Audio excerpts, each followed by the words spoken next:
أحب لقاء الأحباب في كل ساعة لأن لقاء الأحباب فيه المنافع. Sidi Hamza, naissance et parcours académique. Sidi Hamza al-Qadiri Bouchiche naquit en 1922 dans le petit village de Madar, situé dans la région de Berkane, au nord-est du Maroc. À 14 ans, il terminait d'apprendre le Coran. Il poursuivit à Oujda des études de grammaire, de jurisprudence, en droit islamique, d'exégèse du Coran et des traditions prophétiques, hadith.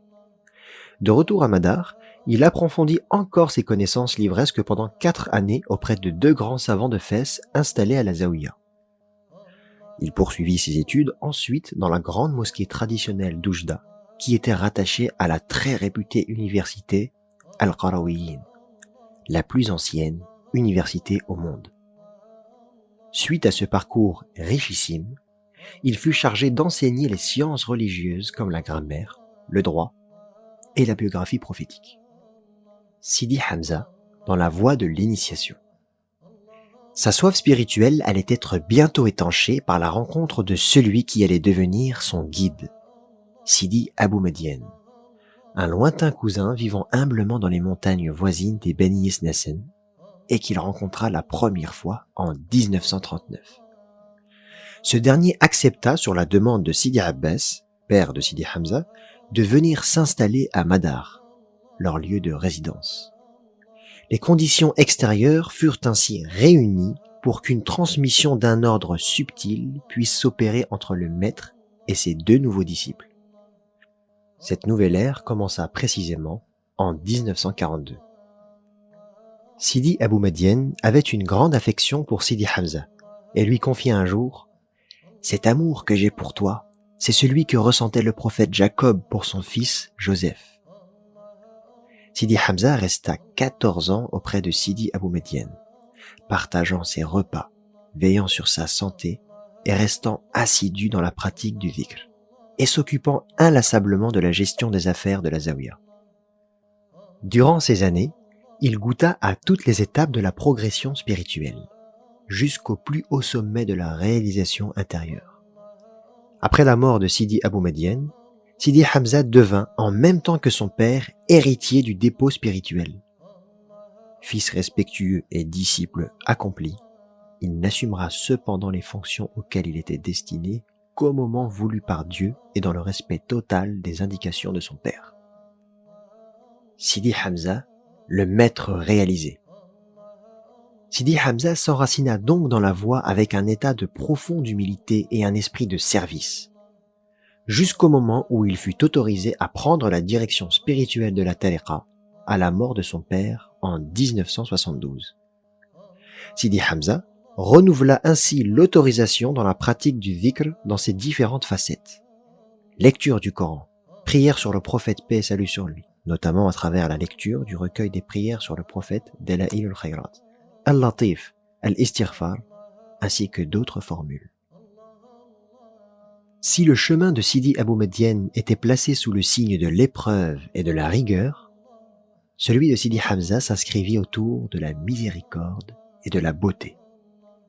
De même, si l'enseignement de Sidi Abou Mediane était destiné à une poignée de disciples, celui de Sidi Hamza revêtit un caractère plus large et universel. Au cours des années 1980, la modeste Zaouïa de Madar se métamorphosa en un vaste lieu de retraite destiné à accueillir les disciples dont le nombre ne cessait de croître. Depuis les années 1990, l'enseignement de Sidi Hamza s'est étendu au-delà des frontières du Maroc. Sous l'impulsion première des disciples marocains présents sur les sols européens et américains, la voix s'est progressivement répandue et a su notamment attirer des centaines de personnes de confession non musulmane. Touchées par un message empreint d'authenticité, d'ouverture, de respect et de fraternité, concrétisant ainsi sa célèbre parole « Notre voix est une voix universelle ». Elle revêt désormais une dimension internationale et universelle que l'on peut mesurer chaque année lors de la cérémonie de la naissance du prophète Mohammed, paix et salut sur lui, le Mawlid an-Nabawi, qui attire à Madar plusieurs dizaines de milliers de disciples venus des 4 coins du globe, ainsi que des grands universitaires et des savants venus pour assister aux rencontres mondiales du soufisme, événement exceptionnel organisé par la Voix. Sidi Hamza, l'homme de paix et d'amour de la patrie. Ses appels incessants au vivre ensemble et au devoir d'aimer et d'accepter l'autre quelle que soit son origine ou sa croyance, lui permirent d'obtenir en 2015 le titre d'ambassadeur international de la paix, décerné par la Fondation internationale de la paix affiliée à l'ONU.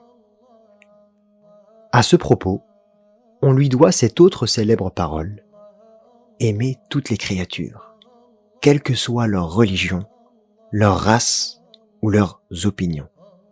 Chacun est à la place où Dieu l'a mis et il ne nous appartient pas d'en juger. Il dit également: les fleurs sont multiples, mais l'eau est unique. Quant à son patriotisme, Sidi Hamza défendait vigoureusement les valeurs et les intérêts de son pays, à l'image de ses ancêtres, notamment Sidi el-Mokhtar, chef de la résistance anticolonialiste dans les tribus des Beni Isnasen. Sidi Hamza s'inscrivit dès son jeune âge dans le mouvement de résistance et de libération nationale. Il apporta également une aide précieuse aux troupes militaires en leur fournissant les provisions, le matériel logistique et en leur apportant asile et sécurité.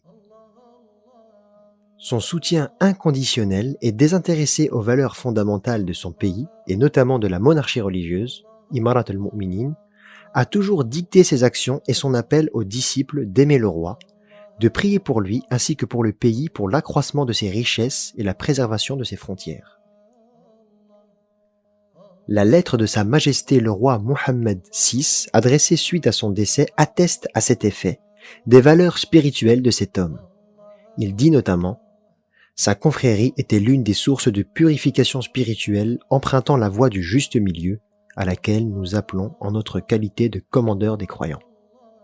Avant de rajouter: il prônait et plaidait pour la prise en compte de l'essence de la religion qui consiste en la fidélité au culte, la consécration des constantes spirituelles du royaume et le soutien de son processus de stabilité et de progrès. Sidi Hamza et après. Au cours de l'année 2016, des complications au niveau de la santé l'obligèrent à être hospitalisé, avant de partir un matin du 18 janvier 2017, pour rejoindre ses glorieux prédécesseurs auprès de son Seigneur en laissant derrière lui un héritage scientifique et spirituel incommensurable ainsi que l'héritier de son secret spirituel, son propre fils agréé, Dr Moulay Jamal ad-Din, qui continue sur la même lancée que son prédécesseur, déployant tous les efforts pour concrétiser ce qu'il considère être le véritable projet de la Voix, à savoir que chaque disciple devienne une miséricorde pour les univers. La ilaha illa Allah. La ilaha illa Allah. Anta al-Karim, ya Allah, Allah, Allah, Allah, Allah, Allah,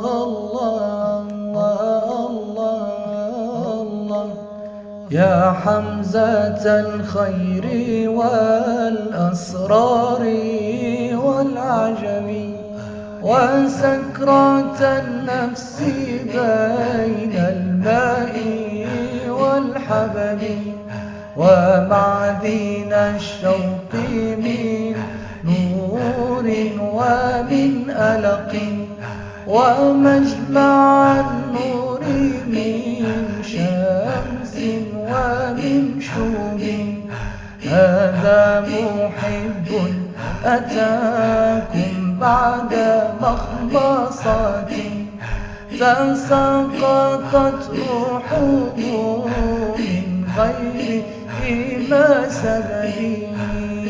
الله الله الله الله الله